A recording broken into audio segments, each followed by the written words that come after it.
Licha ya changamoto za kiafya ambazo wanazipitia watu wenye HIV, lakini wataalamu wa afya wanaeleza kuwa yapo baadhi ya maradhi yasiyokuwa ya kuambukizwa ambayo nayo kwa nafasi moja ama nyingine yamekuwa ni shubiri kwao, inayowalazimu kupata huduma za afya zenye umakini wa hali ya juu ikilinganishwa na watu wengine.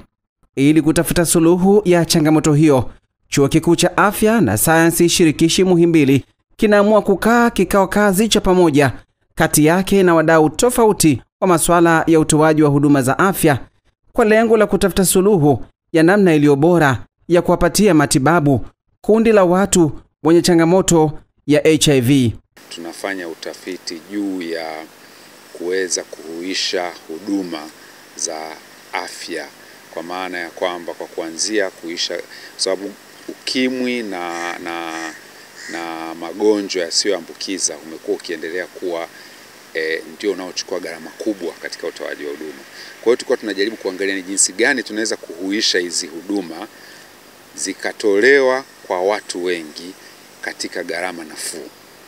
Kwa hiyo mojawapo ilikuwa ni kujaribu kutafuta mfumo ambao kwa Kiingereza unaitwa activity based and management.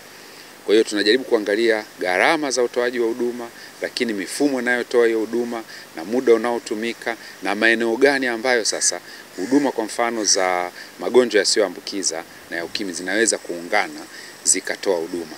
Baadhi ya washiriki wa kikao kazi hicho akiwemo Profesa Kaushik Ramaya pamoja na Dr. Frida Ngalesoni wanaamua kueleza kwa kina umuhimu wa kutoa kipaumbele cha utoaji wa huduma za matibabu kwa watu wenye changamoto ya virusi vya ukimwi HIV.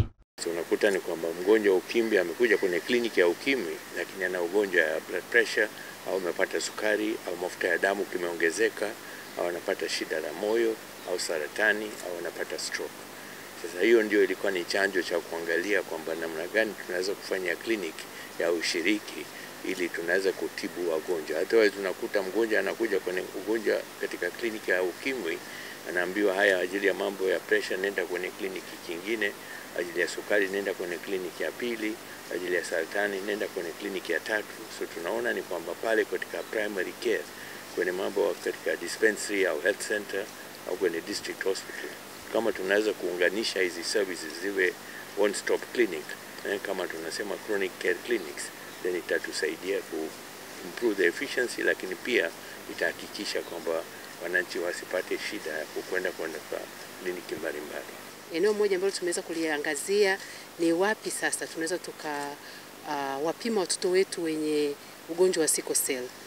Kuliko watoto kuanza kuwatafuta katika maeneo tofauti tofauti, pale ambako wanaenda kupata chanjo inakuwa ni eneo zuri sana la kuweza kuwapima watoto wenye sickle cell pale na kuhakikisha kwamba tunashika ugonjwa mapema na tunautibu mapema, kwa sababu usipofanya hivyo ndio kama vile unakuwa unaongeza gharama nyingi sana kwenda kutibu ugonjwa tayari ambao umeleta complication nyingine nyingi ukichelewa kukamata mapema.